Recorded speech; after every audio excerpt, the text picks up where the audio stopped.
교제하던 여성 군무원을 살해한 뒤 시신을 훼손해 북한강에 버린 현역 군 장교의 신상이 공개됐습니다.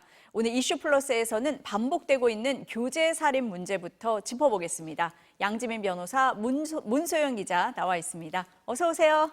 안녕하세요. 안녕하세요.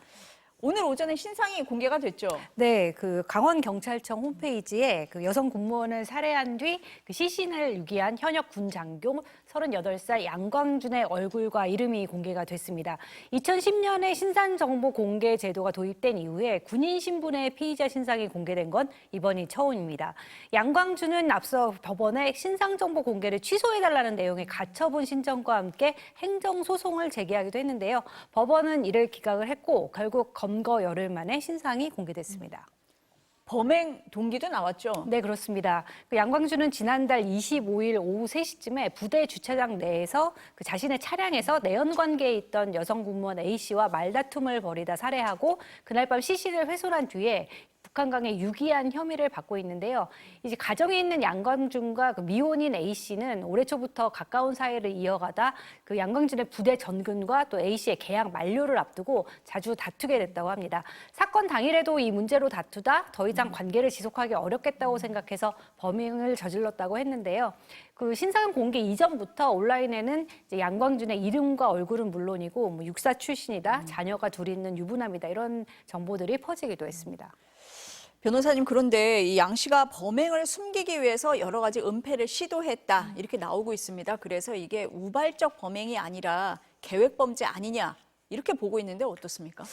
그렇게 볼 수밖에 없습니다. 사실 이제 이 시신을 처리하는 과정이 폐 건물로 찾아가서 굉장히 이제 잔혹하게 이렇게 시신을 훼손하고 또 북한강에 돌덩이까지 넣어서 이렇게 사체를 은닉한 그런 정황을 보면 사실상 살해를 한 이후에 그 이후의 행동은 굉장히 계획적인 것이 명확하고 하지만 오후 3시경에 본인이 근무하던 이 부대 내에서 살해가 발생했기 때문에 살해 자체는 우발적일 수도 있겠다라는 생각을 했었거든요. 그런데 지금 추가적으로 나타나고 있는 정황이 오전 9시경에 두 사람이 카풀 형태로 같이 출근을 하고 그리고 실제 살해가 있었던 오후 3시 그 사이에 이 양 씨가 검색을 한 내용이 지금 알려지고 있습니다. 그런데 그 검색한 내용이 이제 위조 차량 번호판이라든지 본인이 실제로 어떤 범행을 한 이후에 그 계획들을 사실상 검색을 한 것을 본다면 사실상 그 날이 아니더라도 오늘 내지는 내가 가까운 시일 내에 이 사람을 살해하겠다라는 고의가 있었다라고 보는 것이 맞겠고요. 그렇기 때문에 사실상 우발적으로 말다툼 끝에 차량 안에서 살해를 한 것이 아니라 사실상 오늘이든 내일은 언제든 이 사람을 살해하겠다라는 그 계획은 갖고 있었던 것으로 보입니다. 그러면 계획 범죄라든지 은폐 시도라든지 이런 게 처벌에도 영향을 줍니까? 맞습니다. 이 법원에서 양형 인자를 고려를 해서 결국에는 양형을 통해서 선고를 하게 되는 것인데요. 계획적 살인이라든지 아니면 사체를 손괴했다라든지 잔혹한 수법으로 살해했다라든지 이것은 이 가중인자에 해당합니다. 특별 양형 인자로서 가중인자에 포함이 되고요. 더불어서 지금 사체까지 유기했습니다. 유기한 건 역시 일반 양형 인자 중에서 가중의 요소거든요. 그렇기 때문에 이 양광준이 실제로 한 범행 행위를 쭉 법원이 가지고 있는 양형 인자로 비교를 해봤을 때 감경의 요소보다는 가중의 요소가 훨씬 더 많고 양형이 불리할 수밖에 없습니다.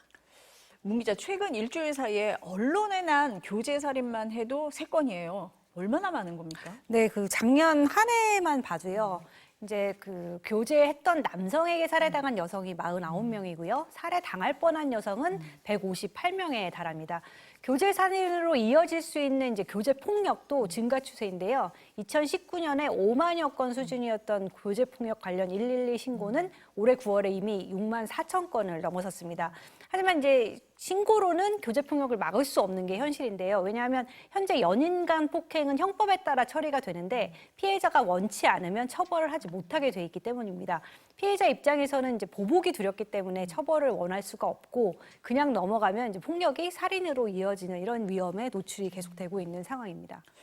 변호사님, 근데 이 교제살인 관련해서 법안도 많이 나왔던 걸로 기억이 되는데요. 법 적용이라든지 처벌 수위는 어떻습니까? 법안이 실제 많이 발의가 되기는 했지만 아직 계류 중인 상황입니다.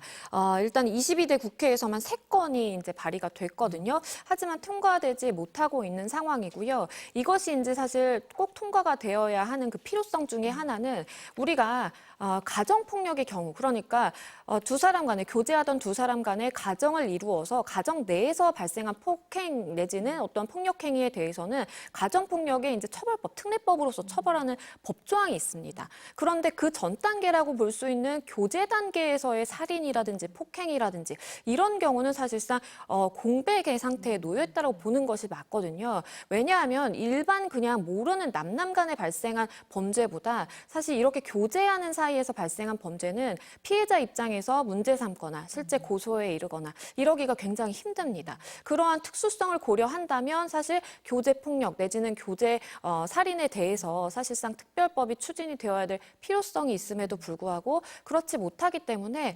현재로서는 그냥 일반법에 따라 처벌이 됩니다. 만약에 스토킹 행위가 있다. 그러면 스토킹 처벌법 그리고 정보통신망법 위반 계속해서 뭐 문자를 보낸다라든지 전화한다라든지 그런 게 해당할 수 있겠고요. 그리고 만약에 뭐 폭행 행위가 있다. 뭐 살해 내지는 상해 행위가 있다 하면 그냥 일반 형법에 따라서 남남 간에 발생한 그러한 범죄와 동일하게 처벌되다 보니까 이것은 좀 수정이 돼야 되는 것 아니냐라는 목소리도 있습니다.